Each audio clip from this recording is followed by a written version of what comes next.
मसीह में प्रियो सबको जय मसीह की। फिर से एक बार परमेश्वर ने मौका दिया है परमेश्वर की वचन से बातचीत करें। आइए प्रार्थना के साथ इस सभा को शुरू करते हैं। उससे पहले एक हम आयत को पढ़ेंगे और परमेश्वर की नाम की महिमा करेंगे। जैसे हमने पिछले दिन देखा था first part old covenant and blood dedication, और जो समझौता हुआ था उस समझौता के बारे में हमने देखा था। सेकेंड पार्ट को देखें new government and it superiority, नया विचार जो है और उसकी जो प्रमुखता है उसको हम देखेंगे। आइए प्रार्थना के साथ ही सुबह शुरू करेंगे। उससे पहले जैसे परमेश्वर ने बोला यिर्मयाह की पुस्तक उसकी 31 से लेके 34 को हम पढ़ेंगे। यहाँ पर यिर्मयाह ने परमेश्वर ने क्या किया था, प्रॉमिस किया था, उसको देखेंगे। यिर्मयाह की पुस्तक यिर्मयाह उसकी 31 से लेके हम पढ़ेंगे। फिर यहोवा की ये है वाणी है, सुनो ऐसे दिन आने वाला है जब मैंने इज़राइल और यहूदा के घराने से नए वाचा बांधूंगा। तो परमेश्वर जो वादा किया है, जो अपने संबंध स्थापना किया है, जो एग्रीमेंट है, जो समझौता परमेश्वर ने किया है, वो समझौता नॉर्थर्न किंगडम के साथ यहूदा और इज़राइल दोनों अलग थे, उनके साथ परमेश्वर मिला के एक वाचा बांधेंगे, दोनों को एक करेंगे। किसके साथ बांधेंगे? साउदर्न किंगडम और नॉर्थर्न किंगडम। तो ये जो परमेश्वर की राज की स्थापना किनके साथ होगा? इज़राइल के साथ होगा और उनके साथ वाचा बांधेंगे। आइए प्रे करेंगे। स्वर्गीय पिता, धन्यवाद करते, तारीफ करते, सारे आदर और महिमा आपको देते हैं। प्रभु यीशु मसीह जी, पवित्र आत्मा जी, परम पिता परमेश्वर, मेरे जीवनों को आपके पवित्र हाथ में समर्पित करते प्रभु। अनुग्रह कृपा दया से भर ताकि हम सच्चाई को प्रकट करें, जिससे परमेश्वर आप खुश हो जाए, आपके नाम की महिमा हो। धन्यवाद करते, मेरा योग्यता नहीं और मेरा एक्सपीरियंस नहीं है प्रभु, ये आपकी वचन है जो आप परमेश्वर के वचन के जरिए लोगों से बातचीत करते हैं। धन्यवाद करते, आज से कहीं हजारों साल पहले प्रभु आप जो भविष्यवाणी किए थे वो भविष्यवाणी प्रभु लोगों के जीवन में पूरी हो जाए, जो वचन में लिखा है उसके अनुसार हो जाए। जो कुछ भी आज देखेंगे, जो सच्चाई को हम जानेंगे, उस सच्चाई को लोगों तक उनके जीवन में प्रभाव डाले और सच्चाई के साथ लोग खड़े हो जाए, आपके नाम की जय जयकार करे, आपको खुश करने वाले हो जाए। सारे आदर और महिमा आपको देते हुए इस प्रार्थना प्रभु यीशु मसीह के नाम से हम मांगते हैं, आमीन। हो तेरी स्तुति और आराधना करता हूँ मैं तुझसे ये प्रार्थना, महिमा से अपनी तू इस जगह को भर, जो भी तू चाहे प्रभु तू यहाँ पे कर। हाले हालेलुया हालेलुया हालेलुया हाले हालेलुया हालेलुया हालेलुया, आमीन। यिर्मयाह की पुस्तक उसकी 31 जैसे मैंने वह नया जो वाचा या नया जो समझौता परमेश्वर किसके साथ करेंगे, हाँ, और उसका जो महत्व क्या है, क्यों वो इतना इम्पोर्टेंट है, उनका सुपीरियरिटी क्या है, वो इतना जो खास क्यों है, उसके बारे में हम देखेंगे। New covenant and it superiority, जो नया समझौता और उसका खास, वो खास क्यों है, ये परमेश्वर इस वचन के जरिए हमें बता रहे हैं। क्या कह रहे हैं? फिर यहोवा की वाणी है, सुनो ऐसे दिन आने वाला है जब मैं इज़राइल और यहूदिया के घराना से नया वाचा बांधूंगा। किसके साथ बांधूंगा? परमेश्वर यहाँ पर क्लियर कट इंस्ट्रक्शन दिया हुआ है। यहाँ पर परमेश्वर ने पूर्ण संपूर्ण रीति से इस बात को प्रमाण दिया है कि मेरा जो समझौता किसके साथ होगा? यहूदा और इज़राइल के साथ होगा। अगर परमेश्वर ने वायदा किया है, अगर परमेश्वर ने उसको खास बनाया है, क्यों ये खास है? क्योंकि परमेश्वर का वादा है। क्या है? परमेश्वर के वादा पूरा हो गया। क्या परमेश्वर ने उनके साथ वाचा बांध लिया? नहीं। क्यों नहीं? वो हम देखेंगे, और ये कब होने वाला है आगे देखेंगे। 32 आयत को पढ़ेंगे। और वो उस वाचा के समान ना होगी जो मैंने उनके पुरखों में से उस समय बांधी थी, जब मैंने उनके हाथ पकड़कर उन्हें मिस्र देश से निकल लाया, क्योंकि यद्यपि मैंने उनका पति था तो भी उन्होंने मेरी ये वाचा तोड़ डाली। परंतु जो वाचा मैंने उन दिनों के बाद इज़राइल के घराना के साथ बांधूंगा, वो ये है, मैं अपनी व्यवस्था उनके मन में समाऊंगा और उसे उनके हृदय पर लिखूंगा, और मैंने उनके परमेश्वर ठहरूंगा और मेरी पूजा ठहरेंगी। यहोवा की वाणी है। क्या परमेश्वर ने अब तक कर लिया? क्या उसके अंदर, उसके मन में परमेश्वर ने लिख दिया, उनके हृदय में लिख दिया? ये लिखने वाला है। परमेश्वर ने अगर वायदा किया है तो परमेश्वर उसके मन में, उसके हृदय में परमेश्वर लिखेगा। आगे क्या कहते हैं? तब उन्हें फिर एक दूसरे से ये ना कहना पड़ेगा कि यहोवा का को जानो, क्योंकि यहोवा ने ये वाणी है, छोटे से लेकर बड़े तक सबके साथ सब मेरा ज्ञान रखेंगे, क्योंकि मैं उनका अधर्म क्षमा करूंगा और उनके पाप स्मरण ना करूंगा। क्या परमेश्वर ने सब कर दिया है? नहीं। उस समय वो एक दूसरे को सिखाने की जरूरत नहीं है, क्योंकि परमेश्वर is going to write the new covenant और it's superiority in the hearts and mind. परमेश्वर उसके मन में, उनके हृदय में वो लिखने वाले हैं। अभी तक लिखा नहीं है। क्यों पूरा नया वाला लिखने वाले हैं? क्योंकि पुराना जो कवर्नेंट है, जो परमेश्वर ने समझौता उनके साथ किया है, वो समझौता उन्होंने तोड़ा है। इसलिए परमेश्वर ने बोला है कि वो समझौता परमेश्वर उसके साथ परमेश्वर बांधने वाला है। जिसके बारे में हमें कहाँ मिलता है? इसके बारे में हमें ये जानकारी मिलता है इब्रानी को पुस्तक, जब उसकी 8 का 11 को पढ़ते, परमेश्वर ये कहते हैं, इब्रानी को पुस्तक जो है भविष्यवाणी की पुस्तक है, जो भविष्य में पूरा होगा। इब्रानी के पुस्तक इब्रानियों से, इब्रू से बात करता है, 8 का 11। और ये हर एक अपने देश वाले को और अपने भाइयों को ये शिक्षा ना देगा कि तू प्रभु को पहचान, क्योंकि छोटे से बड़े तक सब सब मुझे जान लेंगे। जो परमेश्वर ने यिर्मयाह की पुस्तक में बोला कि छोटे से बड़े को किसी को सिखाने की जरूरत नहीं है, सब जान लेंगे, क्योंकि उसके हृदय में, उसके मन में परमेश्वर क्या करेंगे? वो परमेश्वर के जो नया जो समझौता है, वो परमेश्वर क्या करेंगे? उसके हृदय में वो परमेश्वर वो डालेंगे। ये परमेश्वर की ओर से बताया गया। 8 का 13 में कहते हैं, नई वाचा की स्थापना से उसने प्रथम वाचा को पुरानी ठहरा दिया, और जो वस्तु पुरानी और जीर्ण हो जाते हैं उन वो मिट जाना अनिवार्य। क्या वो मिट गया? क्या नहीं मिटा है। नए वाचे का स्थापना से पुराना क्या होता है? वो खत्म हो जाता है। क्या पुराना वाचा खत्म हो गया? नहीं हुआ। क्यों नहीं हुआ? क्योंकि वो ठहरे हुए। क्यों ठहरे हुए? क्योंकि उसका डिक्लाइन, क्यों डिक्लाइन, उसका डिमिनिशिंग क्यों हुआ? Because of the disobedience. वो डिसोबीडियंस क्यों है?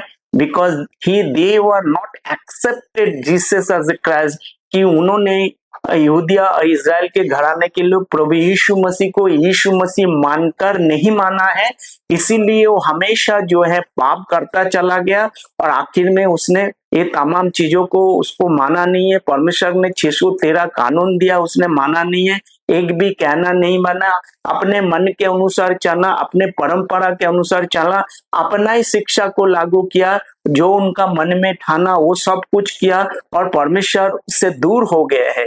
इसलिए प्रभु कह रहा है कि मैं बांधूंगा। परमेश्वर उसको छोड़ा नहीं, परमेश्वर के प्रिय लोग है, उसका जेठा है, परमेश्वर ने छोड़ा है, तो पुराना वादा क्या हो जाएगा? खत्म हो जाएगा। नया जो वाचा जो है या नया जो समझौता है, उनके पुराना समझौता खत्म होकर नया समझौता उनके हृदय में, उनके मन में लिखा जाएगा। जैसे इब्रानी को पुस्तक उसकी 8 का 11 से लेके 13 को पढ़ेंगे।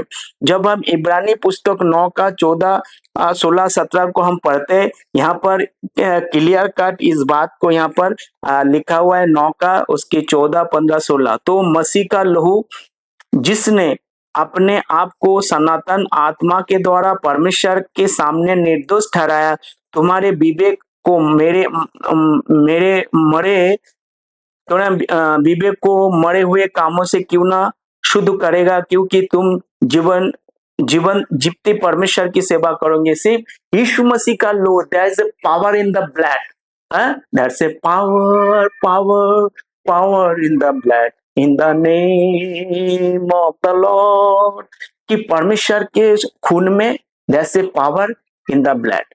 समझ में आ रहा है? तो शक्ति कहाँ है यीशु मसीह को खून में, जैसे ब्लड, जैसे पावर इन द ब्लड, यीशु मसीह की लोहू में क्या है? शक्ति है, ताकत है। वो गीत जैसे हम गाते हैं,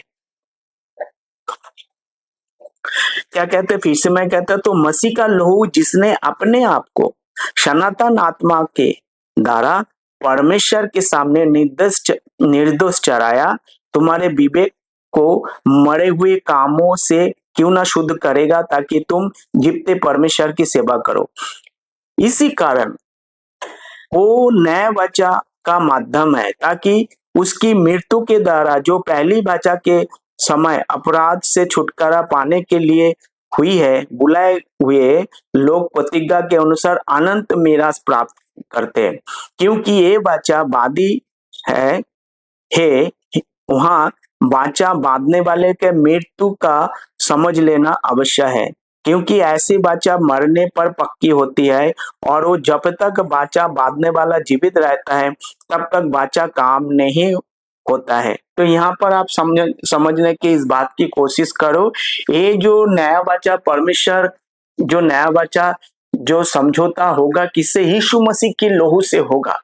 जब तक वो जिंदा था ये वाचा लागू नहीं हो सकता है, बस समझौता लागू नहीं हो सकता है। वो समझौता कब लागू होता है? उनके मरने पर ये लागू होता है। यही बात को यहाँ पर यीशु मसीह कह रहे हैं। जो इज़िकेल के पुस्तक उसकी 36 अध्याय उसकी 24 से लेके 25 तक जब हम पढ़ते हैं, यहाँ पर भी इसके बारे में परमेश्वर ने बताया। उसकी 36 अध्याय उसकी 24 से लेके 25 तक को जब हम पढ़ेंगे, देखो यहाँ पर क्या लिखा है, इज़िकेल की पुस्तक उसकी 36, 24 से लेके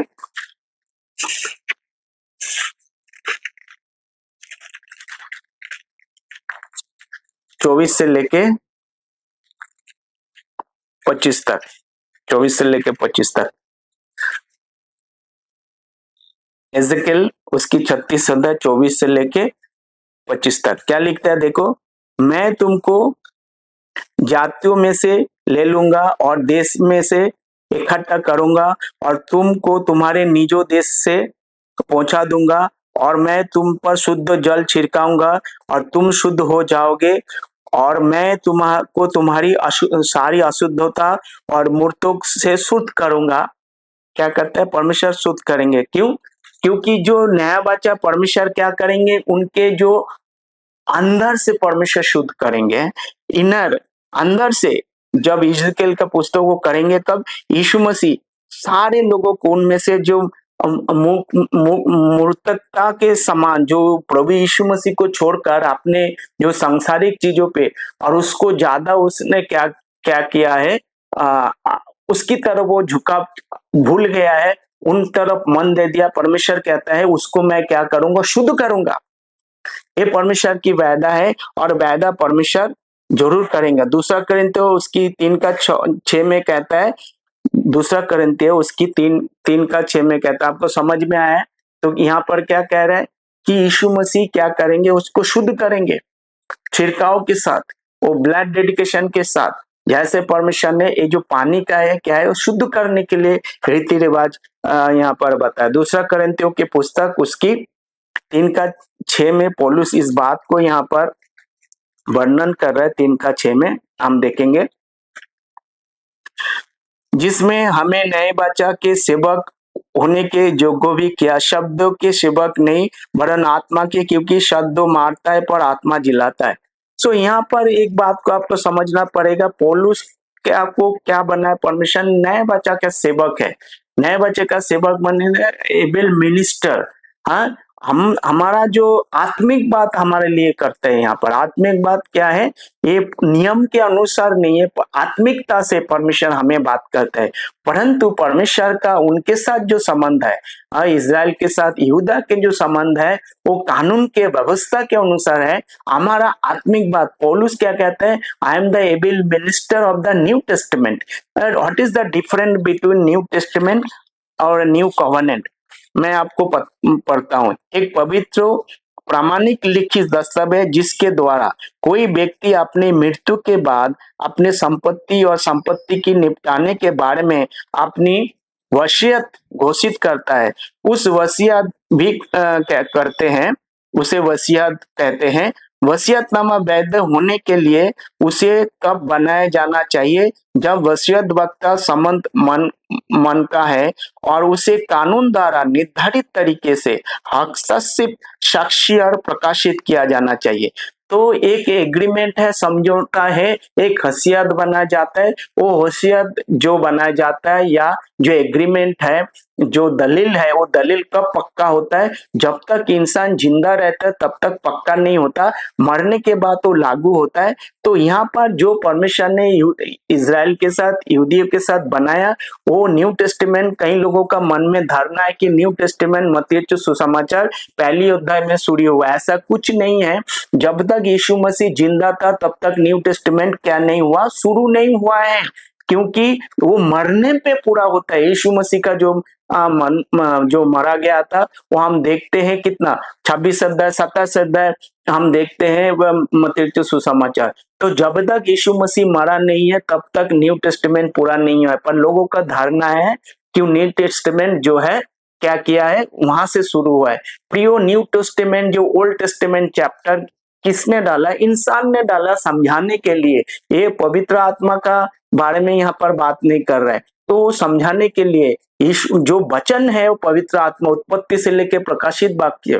तो जो न्यू टेस्टामेंट कब शुरू होता है? जब से यीशु मसीह मरते हैं वहां से शुरू होता है, बल्कि नहीं। तो जब तक यीशु मसीह जिंदा रहा, हम जानते हैं गलातियों की पत्री उसकी 4:4 के अनुसार वो ऐसा काम करता था, वो इस रीति से काम करता था क्योंकि यीशु मसीह व्यवस्था के अधीन में जन्म लिया। अगर व्यवस्था से अधीन में जन्म लिया और न्यू टेस्टामेंट कैसे हो गया? वो पुराना कानूनों को पालन कर रहा था और सब कुछ कानून को पालन करते, जैसे जो कुछ भी लिखा हुआ है गलातियों 4 के अनुसार यीशु मसीह ने सारे काम किया है। तो यीशु मसीह जिंदा रहते न्यू टेस्टामेंट शुरू नहीं है, मरने के साथ शुरू होता है। ये सभी को पता है। हसीयतनामा तब काम पे आता है जब तक वो जिंदा रहता है, उसका रहता है, पर मरने के बाद वो लागू होता है किसके साथ बांधे हुए? तो नया वाचा न्यू टेस्टामेंट परमेश्वर ने किसके साथ बांधी हुई है? ये इज़राइल के साथ, यहूदिया के साथ बांधे हुए है, क्योंकि उस समय अन्य जाति का कोई यहूदी और इज़राइल के साथ कुछ लेना देना नहीं है, बल्कि परमेश्वर के सामने कौन थे? वो परमेश्वर के सामने अन्य जाति थे, खतना रहित थे, आशाहीन थे, मरे हुए थे, अछूत थे, अशुद्ध थे। और जो भी वायदा परमेश्वर ने किया है वो सारे वायदा किसके लिए था? वो इज़राइल के लिए था, उनके लोगों के लिए था। जब मत्ती सुसमाचार उसकी पहली अध्याय हमको पढ़ते हैं, वहां पर देखो परमेश्वर किसको बचाने के लिए आया। हिज पीपुल, यहाँ पर क्यों लिखा हुआ है ऐसे बातें? वो अपने उनके लोगों को बचाने के लिए आया। मत्ती सुसमाचार उसका 1:21 से पढ़ेंगे, मत्ती का 1:21 से पढ़ेंगे। और वो अपनी जननी तो उसका नाम यीशु रखना, क्योंकि वो अपने लोगों को उनके पापों को उद्धार करेगा। आपने लोग कौन उसका लोग है प्रिय? आपने लोगों को उनकी पापों से उद्धार करने के लिए प्रभु यीशु मसीह आया है। हिज पीपुल, ये पर्टिकुलर परमेश्वर जब पर्टिकुलर कोई चीज बोलते हैं, ये पर्टिकुलर बात यहाँ पर क्लियर कट इंस्ट्रक्शन है। परमेश्वर कह रहे हैं उसके लोगों के लिए। कौन है उसके लोग? इज़राइल है, यहूदा है। उनको बचाने के लिए, उनके साथ वायदा किया, उनको बचाने के लिए प्रभु यीशु मसीह अपने जीवन को कुर्बान करने वाला है, जिसके बारे में उत्पत्ति की पुस्तक उसकी 3:15 में लिखा हुआ है कि औरत का बेटा ने क्या करेंगे? शैतान के को क्या करेंगे? कुचल देगा, एड़ी से कुचल देगा। कब से शैतान उसके पीछे पड़ा हुआ है और मनुष्य जाति को विनाश के पीछे पड़ा हुआ है। हम जानते हैं 6 अध्याय में तो क्या किया, मनुष्यों के साथ विवाह करके शूरवीर सूरमा पैदा किया उत्पत्ति की पुस्तक में। कब से शैतान पीछे पड़ा हुआ है ताकि परमेश्वर जो वायदा किया इजराइल को पूरा ना हो, उसको खत्म कर देंगे। परमेश्वर ने बार बार बोला था कि आपने जब यीशु मसीह का सेवकाई के दौरान देखो मैं मारा जाऊंगा, गाड़ा जाऊंगा, तीसरे दिन जी उठूंगा, किसने माना क्या, किसने विश्वास किया? अगर शैतान को पता होता कि यीशु मसीह जी उठेंगे, यीशु मसीह ने बोला ऐसे मंदिर को तोड़ दो, मैं तीसरे दिन क्या करूंगा, जिंदा कर दूंगा। बिकॉज उनको पता नहीं है, उनको आत्मिक बात तो नहीं पता है, उनको स्वर्गीय बातें नहीं पता है, परमेश्वर की बात इवन निकोदेमस को भी नहीं पता। निकोदेमस कहते मैं बूढ़ा होने के बाद फिर से माँ के पेट में कैसे जन्म ले लूंगा। सुप्रियो लोगों को पता नहीं, अगर शैतान को पता होगा तो पता होता तो यीशु मसीह को क्रूस पे नहीं चढ़ाता है। उनको पता नहीं था यीशु मसीह जी उठने के बाद जो बड़े बड़े काम करेंगे प्रियो। तो यीशु मसीह जब जिंदा था, जो वादा परमेश्वर ने किया है वो किसके लिए किया है? वो इज़राइल के साथ, यहूदी के साथ किया है। जब रोमियो उसकी 7 का 6 को पढ़ते हैं, यहाँ पर क्लियर इस प्रकार लिखा हुआ है, रोमियो उसकी 7 का 6। फिर इस बात को समझने की आपको कोशिश करना है यीशु मसीह क्या बात कर रहे। रोमियो उसकी 7 का 6 में ऐसे लिखा है, परंतु जिसके बंधन में हम थे उसके लिए मरकर अब व्यवस्था से ऐसे छूट गए कि लेख की पुरानी रीति पर नहीं वरन आत्मा के नई रीति पर सेवा करते। तो हमारा जो बात करते हो अन्य जाति का लोग जो बात करते हैं, जो हम अन्य जाति विश्वासी है, हमारा व्यवस्था के अनुसार नहीं पर आत्मिक रीति से है, उनको व्यवस्था के अनुसार है। ये दोनों अलग अलग चीज है। इट वॉज मिस्ट्री, ये छुपी हुई गुप्त ज्ञान था। जब रोमियो उसकी 16 का 25 में हम पढ़ते हैं, वो परमेश्वर ने पौलुस को प्रकट किया तमाम चीजों, और किसी को प्रकट नहीं किया। इस बातों को आप समझने की कोशिश करना मसीह में प्रियो भाई बहनों। जब तक इस बातों को आप समझ नहीं पाएंगे, आप अंधेरा में पड़े रहेंगे। उसको समझने की कोशिश करिए और उसको देखो क्या लिखा है। अब जो तुम को मेरे सुसमाचार अर्थात यीशु मसीह के संदेश के प्रचार के अनुसार स्थिर कर सकता है, उस भेद के प्रकाश के अनुसार जो सनातन से छिपा है। It was hide in God, ये परमेश्वर ने छुपा हुआ था। परमेश्वर ने छुपा हुआ था। प्रभु ने किसको बताया? पौलुस को बताया। By the revelations, little by little, थोड़ा थोड़ा करके परमेश्वर ने पौलुस को क्या किया? बाइबल को पूरा करने के लिए रेवोल्यूशन दिया है। उसके बारे में बात करते, छुपी हुई बात है। हमारा जो कुछ भी बात है, पौलुस ने जो 13 पुस्तक लिखे, रोमियो से लेकर पहले में, very very very very crucial है। You need to be follow. ये हमारे लिए आज्ञा है, हमें सारे उस वचन को उस पर लिखा है, उसको पालन करना है प्रियो। परमेश्वर उनसे कुछ और बात करते हैं, हमसे कुछ और बात करते हैं। यीशु मसीह ने बोला है कि क्या करूंगा, मैं पवित्र आत्मा को भेजूंगा। और उसको क्या करना? जॉन उसका 7 का 39 को जब हम पढ़ते हैं, जॉन उसका पवित्र आत्मा को, जॉन उसकी 7 का, यूहन्ना 7 का 39 को जब आप पढ़ते हैं, वहां पर क्या लिखा है देखो। उसने वायदा किया है, प्योर वायदा पूरा करते हैं। उसने ये वचन पवित्र आत्मा के विषय में कहा कि जिससे उस पर विश्वास करने वाले पर थे, क्योंकि आत्मा तब तक ना उतरा क्योंकि यीशु जब तक अपनी महिमा को ना पहुंचा था। तो जब तक आत्मा नहीं आता था तब तक ये क्या है, उसको लोग वहां पर रुके हुए थे। जब तक होली स्पिरिट उनके जीवन में नहीं आता है तब तक वो क्या नहीं करता है? कार्यकारी नहीं होता है। तो पवित्र आत्मा आने के बाद हमने देखा प्रेरितों के काम 1 का 4 में, प्रेरितों के काम 2 का 4 में, 16-17 में, यहाँ पर परमेश्वर ने क्या किया? उसको बोलता है प्रेरितों के काम उसकी 2 का 38 में, उसने परमेश्वर ने बोला है कि तुम क्या करो? मन फिराओ, देखो परमेश्वर के राज निकट है। और पवित्र आत्मा आया, पूरे दुनिया भर के लोग यरूशलेम में इकट्ठे हुए और वो बड़े बड़े जो काम करने लगे। ये कैसे? जब पवित्र आत्मा, जो परमेश्वर ने वायदा किया, वायदा के अनुसार पवित्र आत्मा आया और उनके जीवन में वो काम करने लगे। फिर भी उनको समझ में नहीं आया। प्रभु यीशु मसीह क्या कहता है? मैं रोमियो उसकी 8 का 9 में हम जब देखते हैं, प्रभु यीशु मसीह कहता है मैं तुम्हारे अंदर एक आत्मा को भेजूंगा जिसके अंदर परमेश्वर की आत्मा नहीं है, वो मसीह का नहीं है। तो रोमियो उसकी 8 का 9 यहाँ पर क्या लिखता है? 8 का 9 में लिखता है, परंतु जबकि परमेश्वर की आत्मा तुम में बसता है तो तुम शारीरिक दशा में नहीं परंतु आत्मिक दशा में है। यदि किसी में मसीह का आत्मा नहीं है उसका जन्म नहीं है। तो हमारे साथ परमेश्वर आत्मिक बातें करते हैं, उनके साथ जो है वो कानून की बातें, व्यवस्था की बातें, समझौता की बातें करते हैं। जो भी परमेश्वर ने व्यवस्था की बातें किया वो यहूदा और इस्राएल के साथ, उनके लोगों के साथ। हमारा संबंध उनके साथ नहीं था और आप उसको संबंध बनाने की भी कोशिश मत करना। परंतु आज के दिन में अगर किसी को बचना है, एक ही रास्ता है, वो रास्ता यही है, प्रभु यीशु मसीह समस्त जगत के लोगों को लिए, उनके पापों के लिए, उनके श्रापों के लिए वो मारा गया, गाड़ा गया, तीसरे दिन जी उठा। द मोमेंट विश्वास करते हैं, परमेश्वर उसको पवित्र आत्मा रिलीज करते हैं, उनके जीवन में पवित्र आत्मा आते हैं। तो प्रियो, मैं आपको ही कहना चाहूंगा, गेट मिनिस्ट्री के लिए ज्यादातर आप प्रे करें ताकि परमेश्वर की वचन सच्चाई के अनुसार लोगों तक पहुंचाए। मेरा उम्मीद है आपको समझ में आया। परमेश्वर ने नया वाचा किसके साथ बांधा? इजराइल के साथ बांधा, उनके लोगों के साथ बांधा। हमारे साथ क्या है? आत्मिक वाचा। पौलुस को परमेश्वर ने अन्य जातियों के लिए क्या किया है? सेवक बन के चुना। हमारा जो संबंध प्रभु यीशु मसीह के आत्मिक है, उनका जो संबंध है वो क्या है? वो है व्यवस्था के अनुसार है, कानून के अनुसार है। परंतु जब नया बच्चा होगा वहां पर भी क्या होगा? बलिदान होगा, सब कुछ होगा। परंतु वो बलिदान किसके लिए होगा? अगले एपिसोड में आपको मैं बताऊंगा। धन्यवाद करता हूँ, अपने वचनों को सुना, जाना।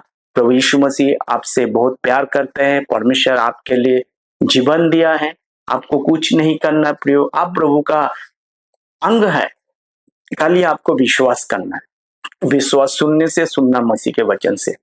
इस वचनों को अपने प्रियोजनों को भेजे ताकि परमेश्वर उनके जीवन भी बड़े बड़े काम करे। God bless you.